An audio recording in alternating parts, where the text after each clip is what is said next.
The first sign something was off. My keycard access to the executive restroom mysteriously vanished the same week Damon ordered $12,000 worth of branded neon signage. Not for clients, for internal vibes. I knew right then this man wasn't just a clown.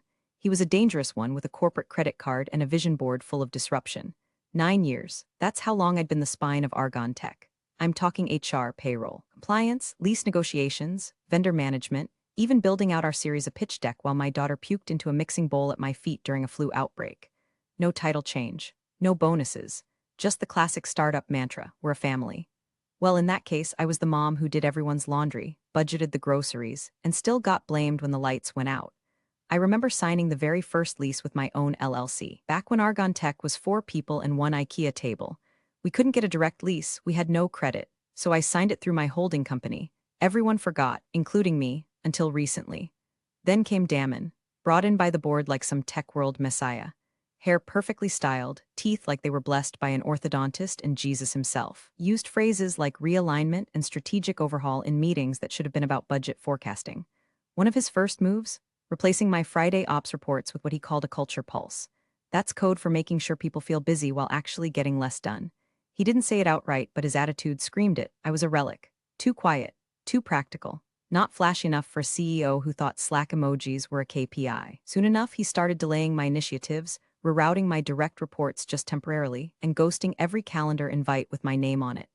Then my email signature changed. No more director of operations, just Barbara. No explanation. No notification, just Barbara. Like I was a barista at the Argon Tech Cafe. I confronted him once, asked if he was intentionally sidelining me, smiled like I'd just asked him for a juice box, and said, "We all have to make room for evolution. If you're still with me, and you've ever had some smug wannabe alpha roll in like a fog machine at a middle school dance, do me a favor, tap that like button and subscribe." Seriously, 90% of folks listening forget to subscribe, and this little click tells our team we're not shouting into the void. Helps us keep bringing you real stories like this.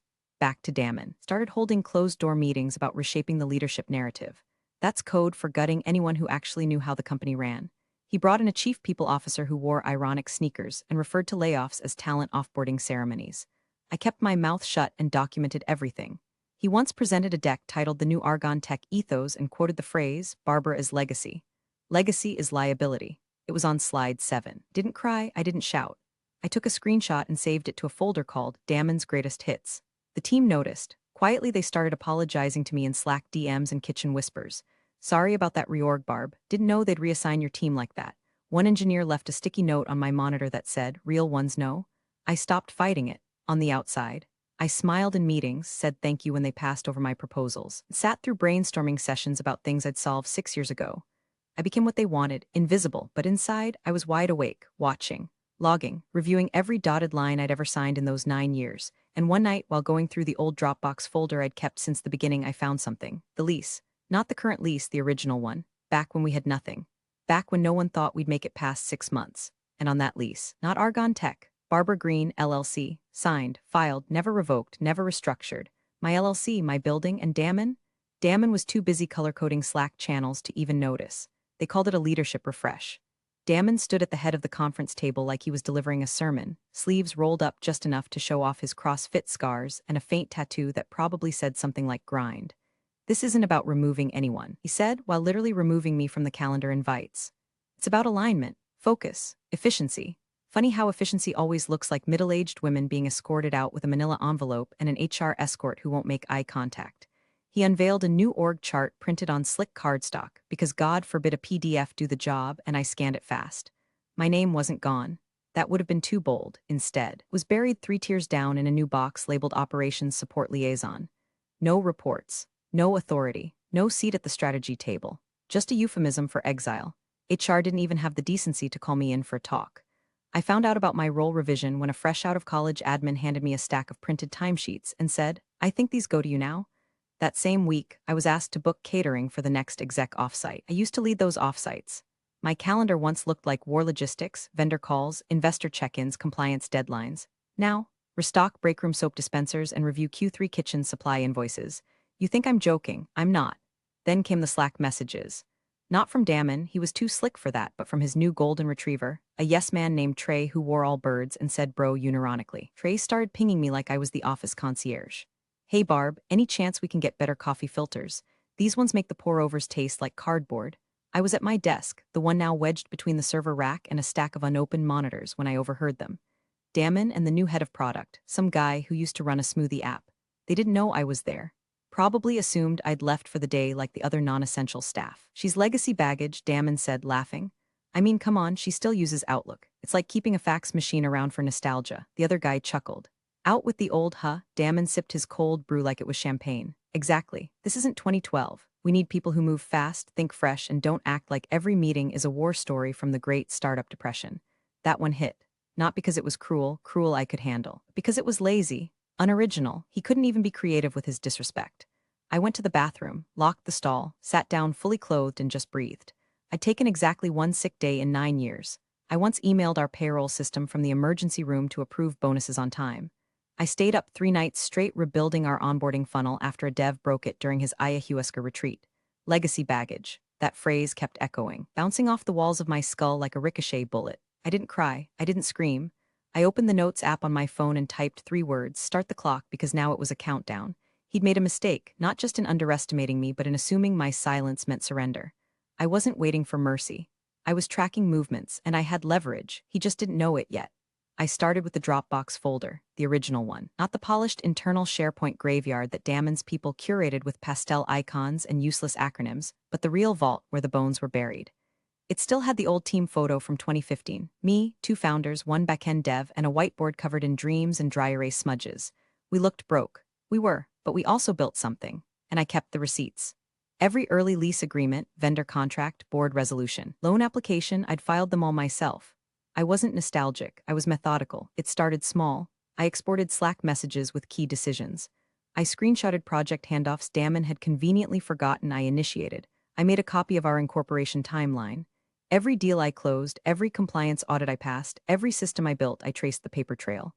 Not for vengeance. Not yet, just in case. Because when a man like Damon starts clearing the deck, you don't wait for the wave to hit. You build your raft. Then I found it. Buried inside the 2016 folder labeled Lease HQ was a PDF called Hold Co Lease Agreement Final, signed. I remembered that night clearly. Thai takeout on the floor, my toddler asleep in the car seat next to me, and a building manager named Rick who was willing to overlook our non-existent credit history if we signed through a more stable entity. So I used mine. Barbara Green, LLC, registered in Delaware. Set up initially to handle consulting work in the early days, then retooled to lease the office when Argon Tech couldn't qualify on its own. The plan was always to restructure it later. But in startups, later means never. I opened the lease, scanned the signatory page. There it was, my LLC, the lessee of record, with a 5-year automatic renewal clause and a favorable buyout option. I sat there in my quiet, downgraded desk, next to a humming server tower and a pile of dusty keyboards, and stared at that document like it was a live wire. Could Damon really have missed this? I checked the board notes from the last 5 years. No mention of a transfer, no recorded amendment, nothing about lease restructuring, just assumption after assumption. I took the next afternoon off, told HR I needed mental wellness time, which I'm sure they logged under menopausal fatigue or whatever other bullshit label they had for women my age. I didn't go to the spa. I went to a lawyer. Her office was in a converted craftsman house with ivy growing through the blinds and the faint smell of printer toner and cat litter. My kind of place. I brought the lease, the LLC docs, and a quiet fury that sat just behind my sternum like a loaded gun. She read everything in silence, only stopping once to say, "They really let this ride, huh?" I nodded. "What does it mean?" "It means," she said, leaning back, "you don't just lease the building through your LLC. You control the conditions under which they lease it. If that lease hasn't been assigned or renegotiated, and from what I'm seeing it hasn't, then Argon Tech has no direct claim to the premises." I blinked so I could, terminate it? "If you follow the exit clause, yes, you're the landlord, legally speaking. And if I sold the LLC," she smiled, "then the lease obligations go with it, including the right to purchase the property under the founder preferential clause, which you also wrote, by the way. Nicely done." That was the moment something shifted. I wasn't a passenger anymore. I wasn't waiting for Damon to cut the cord. He thought I was legacy baggage, but I was holding the deed to the house he thought he owned. And suddenly, I wasn't mad, I was focused. I walked out of that office into a blindingly bright parking lot, sat in my car, and opened my Notes app again. New entry, LLC status, active. Lease termination clause, 60 days. Buyout clause, $1 with founder signature. I looked at that last line. Read it twice. $1 for the keys to the kingdom. And a man too busy polishing his self-importance to notice the floor beneath him wasn't his to stand on. I started planning. Quietly, precisely. Because if he wanted a new era, I'd give him one. The company Slack lit up one morning with a post from Damon. Q3 is going to be a lean, mean sprint. Time to trim the fat and sharpen the edge. Attached was a gif of a samurai sword being unsheathed. Reactions ranged from fire emojis to a dancing banana. Mine was a quiet screenshot, saved to a folder labeled Strategic Idiocy. People talk. Even in sanitized tech startups where HR leads trust circles and everyone pretends to meditate. Whispers travel faster than product roadmaps, and soon the rumors came flying in from all corners. Damon was restructuring again. Some roles just aren't aligned with where we're headed.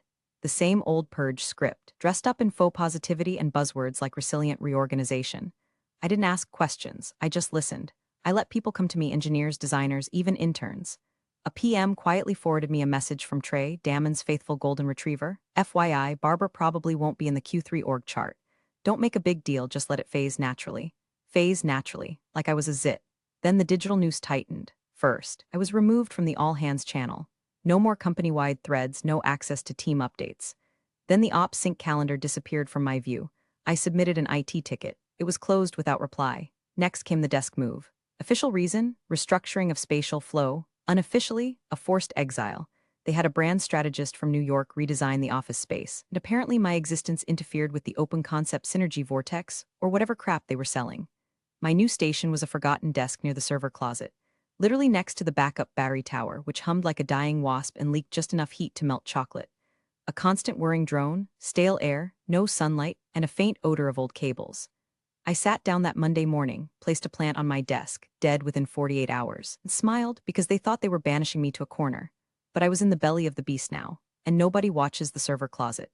That same week I overheard Trey talking to a new hire in the kitchen. Yeah, we're announcing some changes at the next all-hands. Damon's got this great closer line planned, really dramatic, you'll see. I stood quietly behind the fridge door, pouring decaf like I didn't hear it. Is Barbara getting canned? The new hire asked. Trey laughed. I mean, she's practically already gone.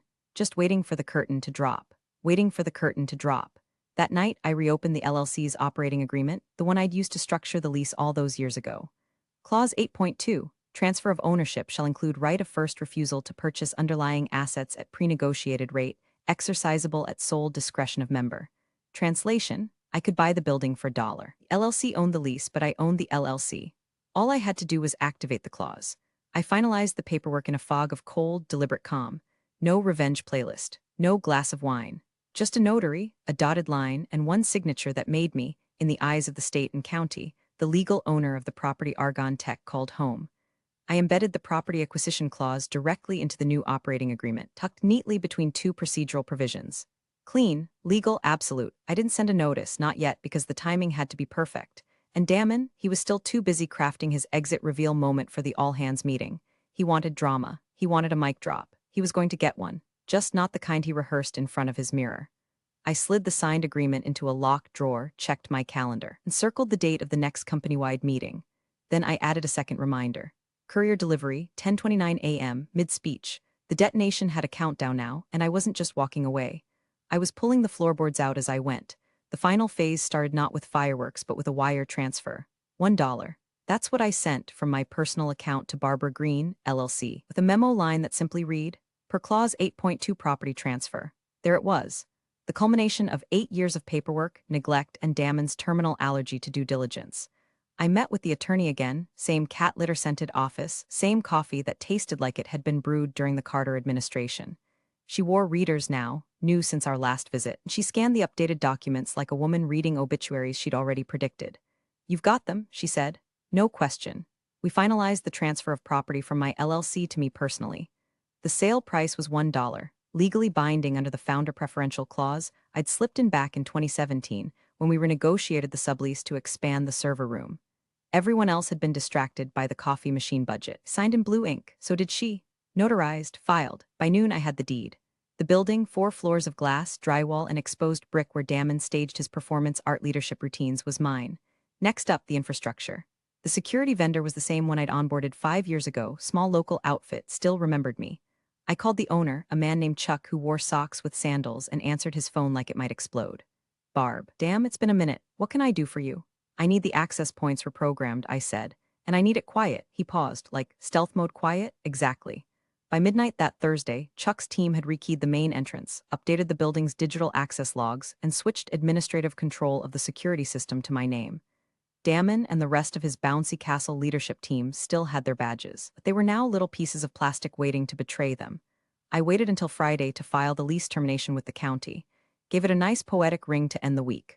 The document was titled, Notice of Lease Cessation and Premises Repossession. Simple, legal, deadly. The building's records now reflected no active lease under Argonne Tech, no tenant rights, no occupancy guarantee, just a name, Barbara Green. Next came Exhibit C. It wasn't enough to simply own the building.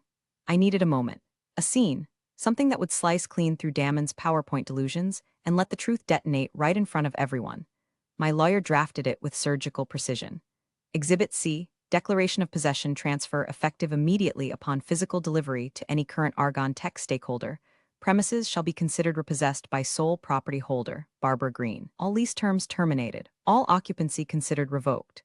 We attached notarized proof of transfer, the deed, the timestamped security changes, and a cover letter addressed to the lead investor.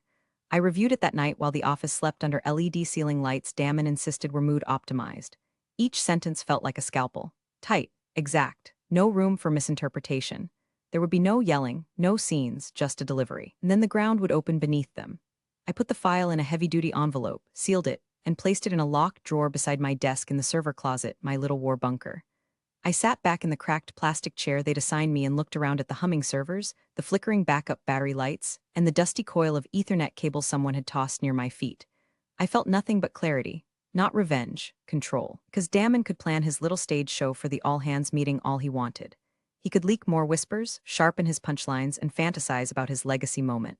But the finale wouldn't belong to him. It never did. The keys had changed hands, and the locks were waiting. The subject line read, Quarterly All-Hands Q3 Kickoff New Vision. New Era. Bold, all caps. Damon's fingerprints were all over it. Probably spent 2 hours picking the perfect font and emoji combo before he clicked Send All. The invite was for 10 o'clock a.m. sharp. In the atrium, of course it was the atrium. Damon loved the acoustics in there, said it made his voice resonate. My name was buried deep in the CC list. No personal greeting, no acknowledgement, just an open call to the sheep. I clicked yes. No comment, no reaction, just silence. While everyone else buzzed about the meeting. Big announcements, Damon's new roadmap, maybe another reorg. I was on the phone with a courier service named Eddie's Express. I chose them because they guaranteed precision delivery to the minute, and because Eddie himself once told me if it's legal, I'll deliver it. If it's illegal, I'll do it faster. We scheduled drop-off for 10:29 a.m. I didn't pick that number randomly. Damon's speeches always started late because he needed to feel the room. Then he'd open with a self-deprecating joke about being the new guy despite having fired half the founding team.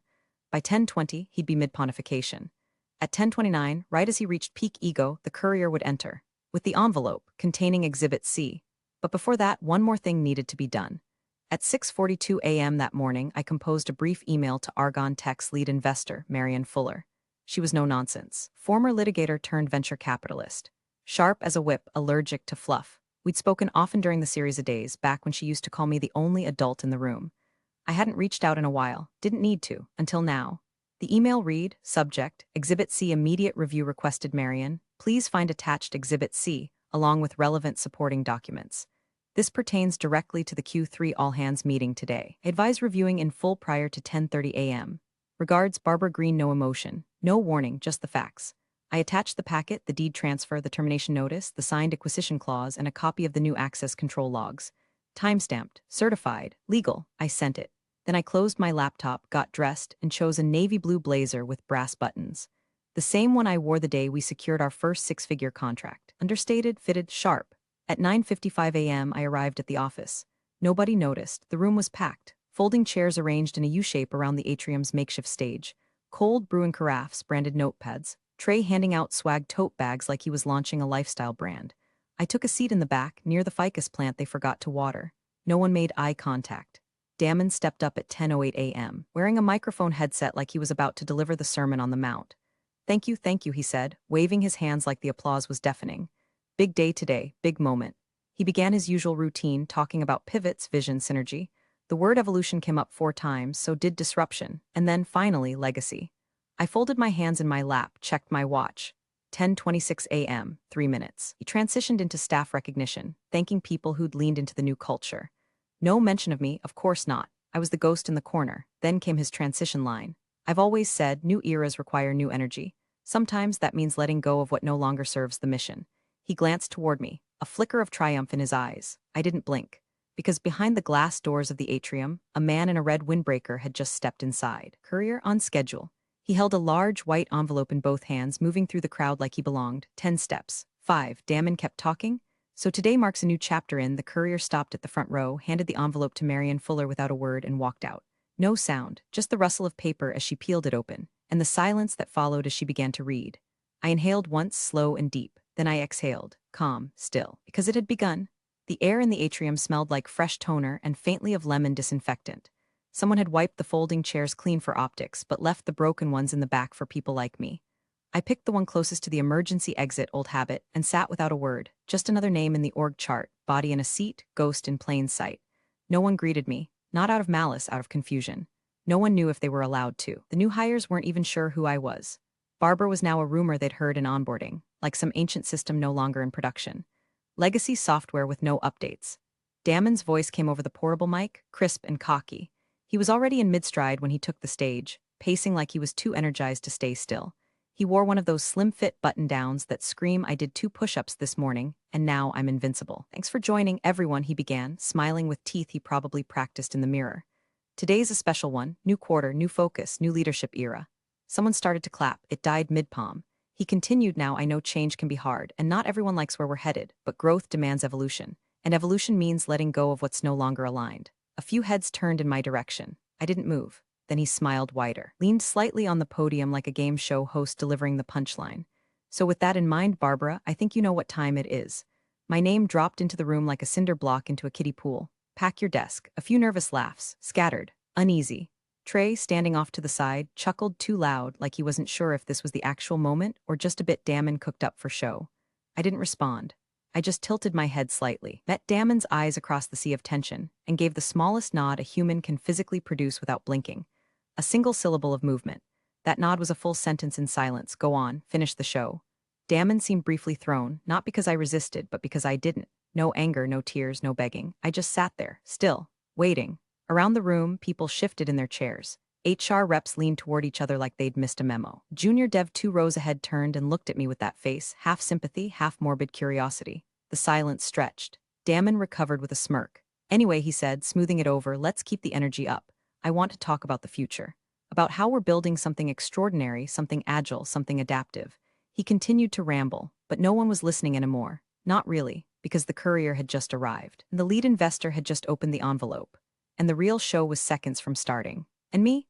I just crossed one leg over the other, folded my hands neatly in my lap and looked forward, calm as a loaded gun. Damon was mid-rant about velocity, or vision, or vibrancy. Honestly, he used so many alliterative buzzwords I half expected him to break into song. "We're not just pivoting," he declared, hands slicing the air like he was conducting a sermon. "We're evolving. And that means full-spectrum alignment, team, tools, and tempo." I could see the sweat starting to form behind his ears, the spot where his haircut lost control and started to fray. His voice was up an octave. The caffeine, the ego, the moment. Then the door opened. Nobody noticed at first. The atrium was large, the lighting soft. But I saw him, red windbreaker, white envelope, moving like a man with purpose. Eddie's courier, right on schedule. He didn't hesitate, didn't scan the room, just walked the cleanest line I've ever seen straight to the front row. Marion Fuller, lead investor, was checking her phone.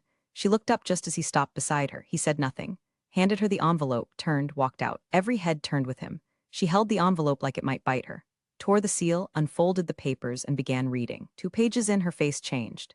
It didn't melt, it hardened. She stood. No warning, no gesture for the mic. Damon, his voice caught in his throat. Yes, she didn't wait. Possession of premises transferred, she read, loud and level. "See Exhibit C." You could have heard a pen drop on carpet. A few people looked at me. I didn't move. Damon blinked like someone had just slapped him with a dictionary. What does that mean?" Marion ignored him. She turned to me, eyes sharp as broken glass. "Barbara, is this real?" I met her gaze without flinching. "Yes," I said, calm, measured. "It's already filed. As of this morning, Argon Tech no longer holds a valid lease to this building." Gasps, actual gasps. Someone dropped a thermos. Damon looked around like the room had betrayed him. "What the hell is she talking about?" he barked. "Clause 8.2, I said, still seated. Founder preferential purchase option. Lease held by my LLC. Terminated, property acquired. Deed filed and stamped, effective immediately." Trey from the sidelines opened his mouth, closed it, sat down. HR looked like they wanted to melt into the wall. Marion held up the packet of papers and addressed the room, not Damon. "This is legal," she said, signed, notarized, full supporting documentation. The locks have already been changed. And just like that, the atmosphere cracked. A project manager in the back whispered, "Holy shit." Someone near the ficus muttered, "She owns the building?" I didn't need to nod, didn't need to stand. The room was doing it for me. Damon took a step forward, chest puffed. "You think this means anything? We'll fight it, you'll lose," Marion snapped. No smile, no patience. "And any attempt to do so will result in a breach of fiduciary duty. You let this happen. You didn't even know who held the lease." He looked like he'd been hit in the head with a whiteboard. His mouth opened again. Nothing came out. People started shifting in their seats. Looking to me, looking away from him. The air was changing, and the balance of power, it had already left the stage. Marion handed the packet to the associate next to her and looked up like a judge about to read a verdict. "This building is no longer available for Argon Tech's operations, effective immediately." Her tone was final. Paperwork didn't care about posturing. Damon stammered, "You can't just. This isn't how business works." "It is when you don't do due diligence," she shot back, cool as polished stone. Across the room, people started murmuring. The ones who'd been there since the garage days, their eyes darted toward me with something that felt like recognition, maybe even guilt. They remembered how I handled everything. How I'd set up the LLC when no one else wanted to deal with it. How I kept things running while they were building slide decks and chasing angel checks. Someone whispered, "Barbara held the lease?" Another replied, "Since 2016, the holding company was hers." The whisper web spread. A few heads turned toward Damon, waiting for response, maybe even an explanation. But he was frozen. Marion wasn't done. She flipped through the packet again, slower now, each turn of the page like a courtroom exhibit. Clause 8.2. She said aloud, the founder preferential clause. Barbara could have bought the building for $1 at any time. She looked up. "Why didn't you flag this lease structure?" Damon opened his mouth. Nothing. He blinked, exhaled, started to speak, then stopped again. You could feel it, the sharp collective realization that the Emperor had no clothes or leases. I stood slowly. No fanfare, no music swelling. Just the sound of my heels on laminate flooring as I walked to the front. I could feel the heat from the lights overhead, the uncomfortable shift of bodies and chairs, and Damon's eyes boring into me like I'd personally ripped out his Wi-Fi. I turned to face him.